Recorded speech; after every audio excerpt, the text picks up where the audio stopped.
તો કેટલાક ભાગોમાં 4 ઇંચથી પણ વધુ વરસાદ પડશે। ઉત્તર ગુજરાતમાં કુલ 10 ઇંચથી વધુ વરસાદની સંભાવના છે। ગુજરાતના કેટલાક ભાગોમાં સાંબેલાધાર વરસાદ થશે। સૌરાષ્ટ્રના ઘણા ભાગોમાં વરસાદ પડશે। 10 ઇંચ કે તેથી વધારે થવાની શક્યતા રહે છે। મહેસાણાના ભાગો, ત્યારબાદ બનાસકાંઠાના ભાગો, સાબરકાંઠાના ભાગો, પંચમહાલના ભાગો, પૂર્વીય જે ગુજરાતના ભાગો, મધ્યપ્રદેશના એડજોઇન્ટ ભાગો અને દક્ષિણ ગુજરાતના ભાગો, દક્ષિણ સૌરાષ્ટ્રના ભાગો, સૌરાષ્ટ્રના અન્ય ભાગો, જામનગરના ભાગોમાં પણ વધુ વરસાદ થવાની શક્યતા રહે છે। કચ્છના ભાગો, જામનગરના ભાગો અને પશ્ચિમ સૌરાષ્ટ્રના ભાગોમાં પણ થોડો ઘણો વરસાદ થવાની શક્યતા રહે છે। એટલે આ વરસાદનું વહન જે છે એ સૌરાષ્ટ્રના ઘણા ભાગોમાં વરસાદ લાવી શકે તેમ છે અને ગુજરાતના ઘણા ભાગોમાં લગભગ તરબોળ કરી નાખવાની શક્યતા રહે છે અને ઘણા ભાગોમાં તો સાબેલાધાર વરસાદ થવાની શક્યતા રહે છે। 1 ઓગસ્ટે વાદળછાયું વાતાવરણ રહેશે અને 6 થી 10 ઓક્ટોબર ગુજરાતના કેટલાક ભાગોમાં વરસાદ પડશે। નદીઓનું જળસ્તર પણ વધશે અને નદીઓમાં પૂર આવવાની શક્યતા રહેશે। તારીખ 41 ઓગસ્ટે વાદળવાયુ આવવાની શક્યતા રહેશે અને 7 થી 10 ઓક્ટોબરમાં પણ રાજ્યના ઘણા ભાગોમાં મોટા ફોરાનો વરસાદ થવાની શક્યતા રહેશે।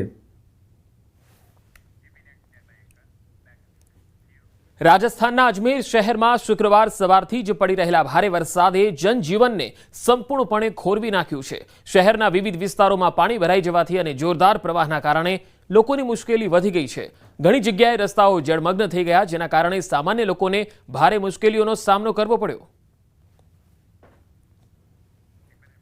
તો રાજસ્થાનના અજમેર અને સિકર આ બંને જિલ્લાઓમાં ધોધમાર વરસાદ પડ્યો છે। તેના પગલે તમે જોઈ શકો છો ઠેર ઠેર પાણી જ પાણીનું સામ્રાજ્ય જોવા મળી રહ્યું છે। અજમેરથી આ તસવીરો આવી રહી છે। તમે જોઈ શકો છો અજમેરમાં ભારે વરસાદને પગલે જનજીવન ઠપ થઈ ગયું છે। રાજસ્થાનમાં ભારે વરસાદનો કહેર છે। ગુજરાતમાં હાલ ભારે વરસાદની કોઈ આગાહી નથી, પરંતુ પાડોશી રાજ્ય રાજસ્થાનના ઘણા ભાગોમાં ભારે વરસાદથી પૂર જેવી સ્થિતિ ઉદ્ભવી છે। ભારે વરસાદને કારણે પુષ્કરમાં પાણી ભરાઈ ગયા છે। પુષ્કરમાં તળાવ નજીકના નીચાણવાળા વિસ્તારોમાં પાણી ભરાઈ ગયા છે।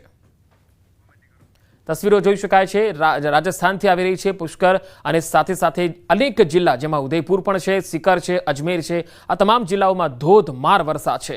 અને પુષ્કરથી જે તસવીરો આવી રહી છે તેમાં તમે જોઈ શકો છો કે કેડસમાં પાણી ભરાયેલા છે। તળાવ નજીક નીચાણવાળા ભાગો તરબોળ બની ગયા છે અને અહીંયા જનજીવન ઠપ થઈ ગયું છે અને રસ્તાઓ જળમગ્ન બન્યા છે। અને તેના પગલે રાજસ્થાનના 3 થી 4 જિલ્લા એવા છે જ્યાં ભારે વરસાદને પગલે જનજીવનને વ્યાપક અસર થઈ છે। આ તરફ ઝારખંડ, ઉત્તર પ્રદેશ, મધ્યપ્રદેશ, છત્તીસગઢ અને બિહારના કૈમૂર પહાડી વિસ્તારોમાં સતત ભારે વરસાદને કારણે ગુરુવારે સવારે સોન નદીના પાણીનું સ્તર અચાનક ઝડપથી વધ્યું। આ કારણે ઇન્દ્રપુરી બેરેજના 69માંથી 65 દરવાજા ખોલી દેવાયા અને સોન નદીમાં લગભગ 4,43,458 ક્યુસેક પાણી છોડવામાં આવ્યું। ઝારખંડમાં ઉત્તર કોયલ નદી પર બનેલા ભીમ ડેમમાંથી 2.70 લાખ ક્યુસેક પાણી છોડવામાં આવ્યું અને આ જ સમયે મધ્યપ્રદેશમાં બાણસાગર જળાશયનું પાણીનું સ્તર 339 મીટર સુધી પહોંચી ગયું છે, જ્યારે તેની મહત્તમ ક્ષમતા 341 મીટર છે। ઉલ્લેખનીય છે કે છેલ્લા 4 દિવસથી બાણસાગરમાંથી સતત 1 લાખ ક્યુસેકથી વધુ પાણી છોડવામાં આવી રહ્યું છે। વહીવટી તંત્રએ લોકોને સાવધાન રહેવા અને નદી કિનારાથી દૂર રહેવા અપીલ કરી। મધ્યપ્રદેશમાંથી સતત વરસાદ બાદ સતનામાં પૂર જેવી સ્થિતિ છે। સતત વરસાદને કારણે મધ્યપ્રદેશના સતનામાં પૂર જેવી સ્થિતિ પ્રવર્તમાન છે। શુક્રવારે ઘણા વિસ્તારોમાંથી પાણી ભરાઈ ગયાના અહેવાલો આવ્યા। નાળાઓ છલકાઈ જવાને કારણે લોકોને મુશ્કેલીઓનો સામનો કરવો પડ્યો। ભારે વરસાદને પગલે તંત્ર પણ એલર્ટ પર છે અને અસરગ્રસ્ત વિસ્તારોની મુલાકાત લઈ રહ્યું છે। તો ઉત્તર પ્રદેશના પ્રયાગરાજમાં ગંગા અને યમુના નદીઓ ભયજનક સપાટીની નજીક છે। પૂરની શક્યતાને કારણે વહીવટી તંત્ર એલર્ટ મોડ પર છે। તસવીરોમાં જોઈ શકાય છે ગંગા અને યમુના તેની ભયજનક સપાટીની નજીક આવી ગઈ છે। પ્રયાગરાજ અને તેના આસપાસના વિસ્તારોમાં ગંગાના પાણી છે એ ફરી વળ્યા છે। વલસાડ જિલ્લાના કપરાડા તાલુકાના અંતરિયાળ પહાડી વિસ્તારમાં આવેલા સુથારપાડા અને બારપુડાનો વિસ્તાર કુદરતી સૌંદર્યથી ભરપૂર છે। આ છે ગુજરાત મહારાષ્ટ્ર બોર્ડર પર આવેલ બિરસા મુંડા ધોધનો અદ્ભુત નજારો। પહાડોથી ઘેરાયેલા બિરસા મુંડા ધોધનું સૌંદર્ય માણવા માટે પર્યટકો ઉમટી પડે છે। પ્રવાસન ક્ષેત્રે આ અજાણી જગ્યા પર ખૂબ ઓછા લોકો મુલાકાત લે છે. જો કે આ ધોધ સુધી પહોંચવા માટે કોઈ રસ્તો કે પગથિયા નહીં હોવાથી લોકોએ જીવના જોખમે ધોધ સુધી પહોંચવું પડે છે. જો આ બિરસા મુંડા ધોધ નિહાળવા યોગ્ય વ્યવસ્થા કરવામાં આવે તો વધુમાં વધુ પ્રવાસીઓ આ વિસ્તારની કુદરતી સૌંદર્યના નજારાને માણી શકે છે.